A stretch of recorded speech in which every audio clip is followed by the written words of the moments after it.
CET का exam अभी हुआ है, अब किस तरीके से नौकरियों की तैयारी है? हरियाणा में युवाओं जो है लगातार इंतजार कर रहे हैं नौकरियों को लेकर के, सरकारी नौकरी को।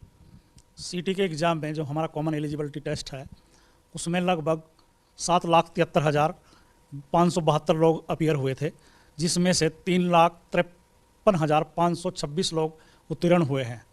और अभी अगले 15 दिन में लगभग 65,000 जो पोस्टों के अगेंस्ट एडवर्टाइजमेंट हो जाएगी। और अब की बार हम ये कर रहे हैं कि सारी एडवर्टाइजमेंट हम एक ही दिन देंगे, ताकि बच्चे किसी कन्फ्यूजन में ना रहें और वो अपनी प्रायोरिटी के हिसाब से अपने आवेदन कर सकें। अगले 15 दिन में विज्ञापन जारी हो जाएगा। ये 15 दिन में विज्ञापन होगा, कौन कौन से ग्रुप की नौकरियां होंगी, और सिर्फ सीईटी पास उम्मीदवार ही इनके अंदर जो है आवेदन कर सकेंगे? बिल्कुल, सीईटी पास ही उम्मीदवार जो है वो क्वालिफाई है कि वो अगली पोस्ट के लिए आवेदन कर सकता है हमारे स्क्रीनिंग टेस्ट के लिए। जो सी क्लास है, अगर उसमें टीचर छोड़ दें हम 7,500, तो उसके अलावा 30,500 पोस्टें जो हैं वो हमारे पास सरकार की तरफ से आ गई हैं।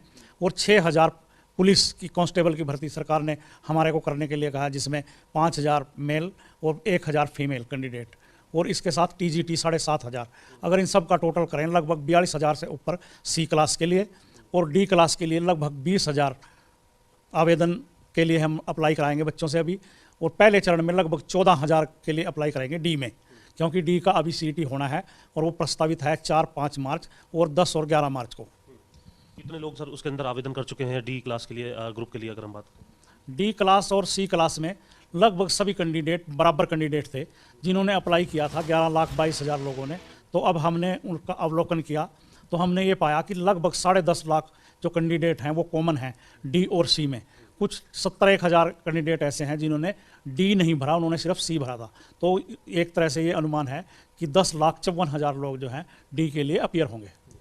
सर आप फरवरी के पहले सप्ताह में, क्योंकि 15 दिन बाद आप कह रहे हैं कि करीब 65,000 नौकरियां जो हैं वो आप निकालने जा रहे हैं, इसके अंदर नौकरियों की अगर हम बात करें, अभी डी का जो सीईटी है वो नहीं हुआ है, नौकरियों का जो इश्तिहार है वो आप फरवरी के पहले सप्ताह में निकाल देंगे, जबकि डी का जो टेस्ट है वो आप बता रहे हैं कि मार्च के अंदर तारीखें निर्धारित की गई हैं।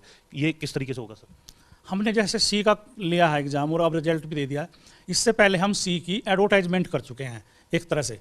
मतलब एडवर्टाइजमेंट ना कहें तो बच्चों को हम इंटीमेशन दे चुके हैं कि हमारे पास ये पोस्टें इस विभाग की हैं। कल कैंडिडेट ये ना कहे कि सीईटी मैंने इसलिए नहीं दिया था कि मेरे लायक तो पोस्ट ही नहीं आ रही थी उसमें। तो इसलिए डी का भी हम विज्ञापन करने जा रहे हैं एग्ज़ाम से पहले ही कि हमारे पास इस विभाग की इस विभाग की ये पोस्टें डी के लिए आ गई हैं, ताकि बच्चे उसके लिए प्रिपेयर हो जाएँ।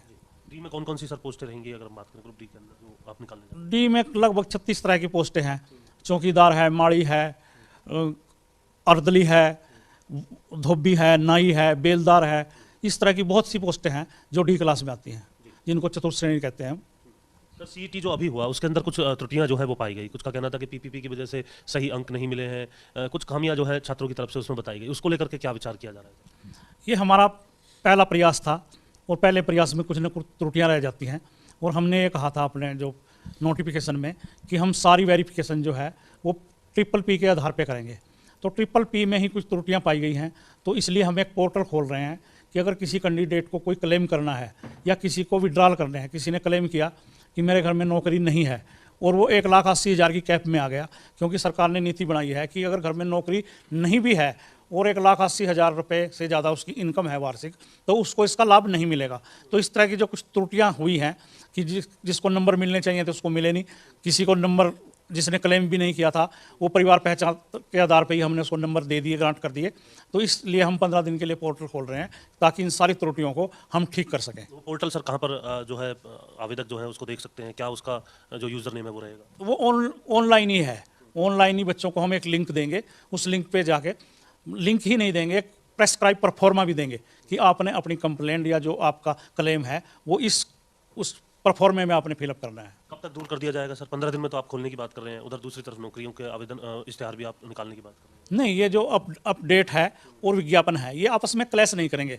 हम विज्ञापन भी और ये अपडेट भी पैरेलल चलाते रहेंगे। ये नहीं हम इंतजार करेंगे कि पहले हम अपडेट कर लें उसके बाद हम विज्ञापन निकालें, ये दोनों चीज़ें साथ साथ चलेगी। आवेदन के लिए सर कितना टाइम रहेगा? जो नौकरियों का इश्तिहार निकल रहा है कितने समय तक आवेदन जो है वो किया जा सकेगा? जो सुप्रीम कोर्ट हाई कोर्ट की गाइडलाइन है उसमें कम से कम 21 दिन बच्चों को देने होते हैं। तो अभी हम विचार कर रहे हैं कि हम 21 दिन दें या 1 महीना दें या 21 दिन दे के कुछ 7 दिन दोबारा बढ़ा दें डेट। तो अभी विचार हो रहा है उस पर। तो डी ग्रुप के सर किस तरीके से आवेदन कर पाएंगे, क्योंकि उनके तो एग्जाम अभी नहीं हुए होंगे, मार्च में एग्जाम है। नहीं, डी ग्रुप के लिए कोई आवेदन, दूसरा आवेदन नहीं है। जो उन्होंने सीईटी में आवेदन किया है उसके आधार पर ही जो हमारे 14,000, अगर वो उत्तीर्ण हो जाते हैं तो उन्हें कंसीडर। बिल्कुल उनसे कंसेंट लेंगे, सिर्फ 14,000 लोग जो कंसेंट देंगे टॉपर, उनको सीधी नौकरी दे देंगे, उनका कोई फर्दर टेस्ट नहीं होगा। यानी कुल मिलाकर के अब ये 65,000 नौकरियां आप निकालने जा रहे हैं। कब तक ये नौकरियां जो हैं वो जो तमाम सीईटी के अभ्यर्थी हैं उनको मिल जाएंगी? कितना समय इस पूरी प्रक्रिया में लगेगा? कब टेस्ट, जैसा आपने बताया 21 दिन या 1 महीने का समय देंगे, उसके बाद टेस्ट कब तक हो जाएगा, रिजल्ट कब तक आ जाएगा, और ये नौकरियां जो 65,000 का आप दावा कर रहे हैं कब तक मिल जाएंगी? कल हाई अथॉरिटी की एक मीटिंग हुई थी जिसमें मैं भी था, सीएम साहब की चेयरमैनशिप में।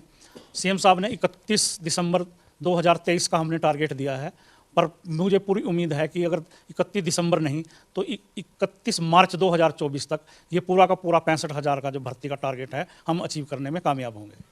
सर अभी तक भर्तियां हो कितनी चुकी हैं? 65,000 तो आपने बताया कि अब 1 साल यानी फाइनेंशियल ईयर या फिर साल के अंत तक जो है आप देने जा रहे हैं। अभी तक भर्तियां कितनी हो चुकी हैं विभाग के अंदर? क्योंकि बेरोजगारी को लेकर के तमाम दूसरी बातें भी राजनीतिक तौर पर देखने के लिए मिलती हैं, लेकिन एचएसएससी के माध्यम से कितनी भर्तियां अभी तक हो चुकी हैं? चलो, मैं कोई राजनीतिक नहीं हूँ, मैं राजनीतिक भाषा भी नहीं बोलूँगा, पर इन 8 सालों में लगभग 1 लाख भर्ती एचएसएससी कर चुका है। और मैं 24 मार्च 22 में आया था चेयरमैन, उसके बाद हमने 16,000 की भर्ती की है। इस सरकार ने जो मनोहर सरकार है, इसने लगभग एचएसएससी के माध्यम से, केवल एचएसएससी के माध्यम से 1 लाख लोगों को रोजगार दिया है। ये तो ऑन रिकॉर्ड है, इसमें कोई झुठलाया नहीं जा सकता। सर दूसरा सीईटी कब होगा? क्योंकि अब इसके बाद जो तमाम अभ्यर्थी हैं उन्हें इंतजार रहेगा कि ये सीईटी अगर दे दिया होता तो 65,000 जो नौकरी हैं उनके अंदर उनका भी जो नाम है वो हो सकता था। तो सीईटी को लेकर के अब आगे क्या प्लानिंग रहेगी? मार्च में तो आपने बताया कि डी ग्रुप के लिए आप कराने जा रहे हैं। डी ग्रुप के लिए मार्च में है, और जो सी के लिए है वो 2022 का तो हो चुका है, जो 2023 का है अक्टूबर और नवंबर में होगा, ताकि उस टाइम तक जितने भी बच्चे +2 में हैं या बीए कर रहे हैं वो क्वालिफाई हो जाएं। और ये हर साल अक्टूबर और नवंबर में सीटी के लिए एग्ज़ाम हुआ करेगा। और अभ्यर्थियों को क्या कहना चाहेंगे सर आप खबरें अभी तक के माध्यम से, किस तरीके से वो अपनी तैयारी जो है वो रखें आगे के लिए और सरकारी नौकरियों? मैं आपके माध्यम से जो उम्मीदवार हैं, हमारे कैंडिडेट हैं, उनके लिए मेरी शुभकामनाएं हैं, और वो अपने अगले एग्ज़ाम की पूरी तैयारी करें। विज्ञापन होने वाला है, विज्ञापन के 1-1.5 महीने बाद एग्ज़ाम होगा, और अब की बार जो एग्ज़ाम होगा उसकी जो जॉब है, जॉब आधारित क्वेश्चन उससे ज़्यादा पूछे जाएंगे। लगभग 70% क्वेश्चन जो हैं जॉब आधारित पूछे जाएंगे।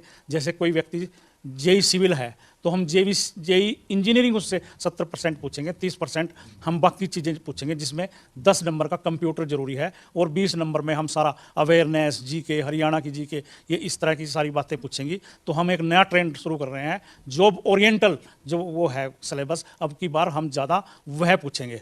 कुछ बच्चे ये भी कह सकते हैं कि जैसे क्लर्क है, पुलिस है, वहाँ तो कोई जॉब ओरिएंटल नहीं है, तो वहाँ हम एसएससी पैटर्न अपनाएंगे, जो एसएससी कंबाइंड एग्जाम लेती है, उस पैटर्न पे हम बच्चों का एग्जाम लेंगे। शुक्रिया हमसे बातचीत करने के लिए। तो एचएसएससी के चेयरमैन भोपाल सिंह खत्री हमारे साथ। बड़ा अपडेट कि करीब 65,000 के आसपास जो नौकरियां हैं वो इस वर्ष में निकाली जाएंगी, और 31 दिसंबर या फिर जो मैक्सिमम टारगेट है वो 31 मार्च 2024 तक का है इन तमाम नौकरियों को